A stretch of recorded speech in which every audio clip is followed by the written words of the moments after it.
Hello दोस्तों। तो आज हम सौर योद्धा के सेकंड एपिसोड में आए हैं। पिछले एपिसोड में हमने देखा कि कैसे ध्रुव बचपन में उसने 9 सितारे हासिल कर लिए, लेकिन कुछ समय पश्चात जब वह फिर से शक्तिपीठ में अपने शक्ति का प्रदर्शन करने गया तो उसका रैंक 3 सितारों से आगे बढ़ ही नहीं पाया और ध्रुव को कैसे सब मिलकर चिढ़ाने लगे और ध्रुव को ईरा ने सहारा दिया और सहानुभूति दी और वे दोनों महल की ओर चल पड़े। अब देखते हैं कि ऐसी कौन सी परेशानी है जो ध्रुव की तरफ बढ़ रही थी।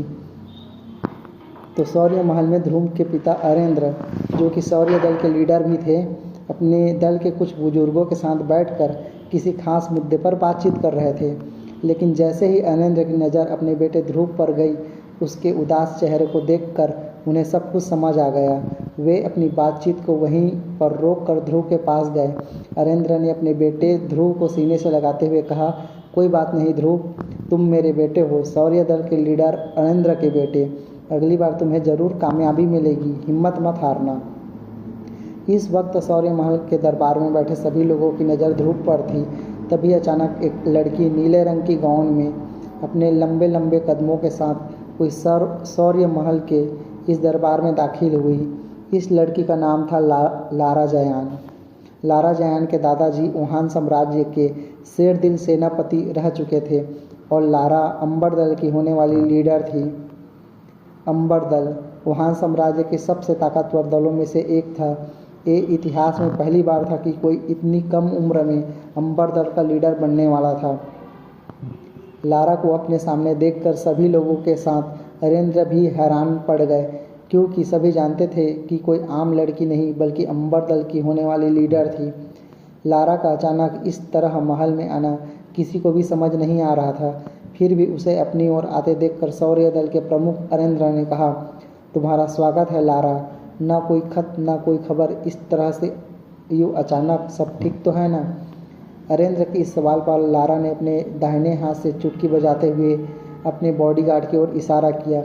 इशारा पाते ही वे सभी एक कदम आगे आए। वे बॉडीगार्ड एक बड़े से हरे रंग के बॉक्स को पकड़े हुए थे। बॉक्स की तरफ देखते हुए लारा ने अपनी तीखी और तेज आवाज़ में कहा, मुझे पता चला है कि ध्रुव इस साल भी अपनी शक्तियों को नहीं बढ़ा पाया, इसलिए मैं ध्रुव के लिए एक खास चीज़ लेकर आई हूँ। इसे पीने से उसे अपनी खोई हुई शक्तियाँ एक बार फिर से मिल जाएंगी। अरेंद्र ने ध्रुव की ओर देखकर दोबारा लारा को देखते हुए कहा, लेकिन लारा, हम तुमसे कोई तोहफा नहीं ले सकते और वैसे भी तुम कुछ ही दिनों में हमारे परिवार का हिस्सा बनने वाली हो, इसलिए इस तोहफे की कोई ज़रूरत नहीं है। अरेंद्र की बात ख़त्म भी नहीं हुई थी कि बॉडीगार्ड ने उस बॉक्स को खोल दिया। सभी को बॉक्स में हरे रंग की शरबत से भरी हुई बोतल दिखाई दे रही थी। वहाँ मौजूद सभी लोगों ने इस शरबत को पहचान लिया था। अरेंद्र ने उस शरबत की ओर हैरानी से देखते हुए कहा, करिश्माई शरबत, ये तो बहुत ही कीमती शरबत है। हम तुमसे इतना कीमती तोहफा बिल्कुल भी नहीं ले सकते लारा। लारा ने देरी किए बिना तुरंत अरेंद्र से कहा, अब जानते हैं ना कि एक करिश्माई शरबत ध्रुव के लिए कितना फ़ायदेमंद साबित हो सकता है। मुझे लगता है कि ध्रुव को इस शरबत को ले लेना चाहिए, क्योंकि अब तो शहर में ध्रुव के लिए तरह तरह के बातें होने लगी है। उसकी बात का जवाब देते हुए अरेंद्र ने कहा, मैं जानता हूँ लारा, और मैं ये भी जानता हूँ कि इस करिश्माई शरबत के कई फ़ायदे हैं, लेकिन इस बात से भी इनकार नहीं किया जा सकता कि इससे ध्रुव को भी फ़ायदा नहीं होगा, क्योंकि उसकी शक्ति 9 सितारों से ऊपर नहीं है। और तुम्हें जानती हो कि अगर 9वें सितारे से कम शक्ति वाला कोई शरबत को लेगा तो इससे उसकी शक्तियाँ और कम भी हो सकती है। अरेंद्र अपनी बात को पूरी करते उसके पहले ही लारा ने उन्हें टकते हुए कहा, हाँ मैं जानती हूँ कि शक्तियाँ कम भी हो सकती है, तो इसमें इतना परेशान होने वाली कौन सी बात है। ध्रुव का शक्ति का सितारा वैसे भी 3 पर ही है। ध्रुव के पास अब हारने को बचा ही क्या है। इससे पहले कि अरेंद्र कुछ कहते, लारा की इस बात पर अब ध्रुव ने अपनी चुप्पी तोड़ते हुए कहा, मैं कभी भी अपनी शक्तियों को इस तरह से नहीं बढ़ाऊंगा लारा। तुमने सोच भी कैसे लिया? लारा ने भी तुरंत इस बात का जवाब दिया, अच्छा तो फिर तुम किस तरह से अपनी शक्तियाँ बढ़ाओगे?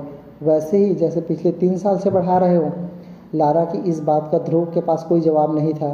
लारा ने अरेंद्र के पास आकर उन्हें इत्मीनान से कहा, ठीक है, अगर आप इस करिश्माई शरबत को तोहफे के तौर पर नहीं लेना चाहते तो क्या आप मुझे इसके बदले कुछ दे सकते हैं? लारा की इस बात पर अरेंद्र ने बिना कुछ सोचे समझे कहा, हाँ हाँ बिल्कुल, क्यों नहीं। हम तुम्हें इस शरबत को लिए बिना भी तुमसे जो चाहिए वो दे सकते हैं। लारा ने बेझिझक जवाब दिया, मेरे और आपके परिवार के बड़े लोगों ने सालों पहले ध्रुव और मेरा रिश्ता तय किया था।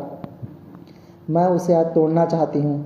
लारा के मुंह से इस बात को सुनकर ध्रुव, उसके पिता अरेंद्र और वहाँ पर मौजूद सभी लोगों के पैरों तले जमीन सरक गई।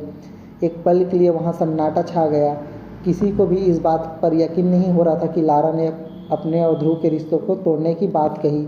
अगले ही पर अरेंद्र ने अपनी नाराज़गी जाहिर करते हुए तेज आवाज़ में कहा, लारा, ये जानते हुए भी कि ये रिश्ता तुम्हारे और हमारे परिवार के बड़े लोगों ने तय किया है, तुम कैसे रिश्ते को तोड़ने की बात कर सकती हो?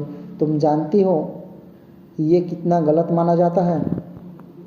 अरेंद्र की नाराज़गी के जवाब में लारा ने बड़ी ही बेफिक्री के साथ कहा, ये रिश्ता जरूरी बड़े परिवार के लोगों ने तय किया था, लेकिन तब और अब में काफ़ी फ़र्क आ चुका है। आज मेरे और मेरे परिवार के लोगों की शक्तियाँ कहाँ से कहाँ तक पहुँच चुकी है, जबकि ध्रुव पिछले 3 सालों से वहीं पर अटका हुआ है। लारा के मुंह से अपने और अपने परिवार की बेइज्जती होते देखकर अब ध्रुव से रहा नहीं जा रहा था।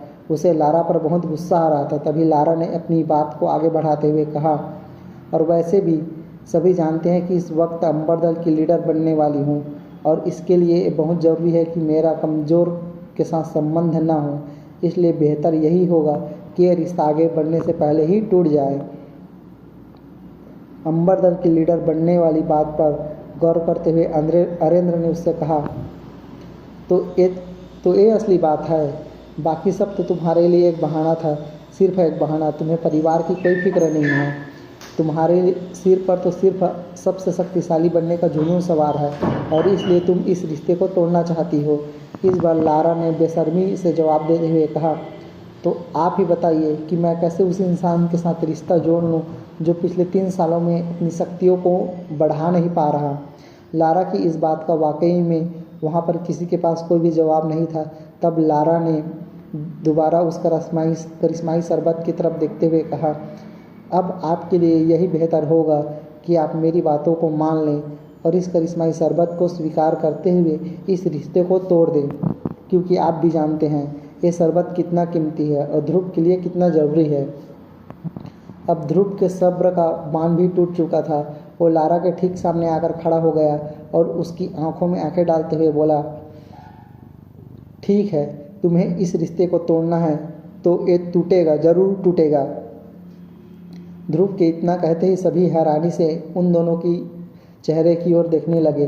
तभी ध्रुव ने अपनी बात को आगे बढ़ाया, लेकिन इस रिश्ते को तोड़ने से पहले हमारी शादी होगी और उसके बाद मैं तुम्हें तलाक देकर इस रिश्ते को हमेशा के लिए तोड़ दूंगा। बताओ, है मंजूर? ध्रुव की इस बात पर लारा ने तपाक से गुस्से में झल्लाते हुए कहा, ये क्या बकवास कर रहे हो तुम? तुम्हें मालूम भी है इससे मेरे परिवार की कितनी बदनामी होगी? तब ध्रुव ने बड़े ही इत्मीनान से जवाब देते हुए कहा, तो जो तुम कर रही हो उससे हमारे परिवार की बदनामी नहीं होगी? जब बदनामी होनी ही है तो क्यों न दोनों की हो। इस जवाब पर लारा ने तेवर दिखाते हुए कहा, मुझे यकीन नहीं आ रहा है कि मैं उसी ध्रुव से बात कर रही हूँ जिसे मैं कुछ साल पहले मिली थी। ध्रुव ने बिना वक्त गवाए अपने उसी अंदाज को बरकरार रखते हुए कहा, मुझे भी यकीन नहीं हो रहा है कि कैसे तुम इस करिश्माई शरबत की आड़ में इस रिश्ते को ख़त्म करने के लिए बिना कुछ सोचे समझे यहाँ चली आई। इतनी बातें करते हुए ध्रुव और लारा दोनों के चेहरे एक दूसरे के बहुत ही नज़दीक आ गए थे। उन दोनों की आंखें एक दूसरे को घूरी जा रही थी।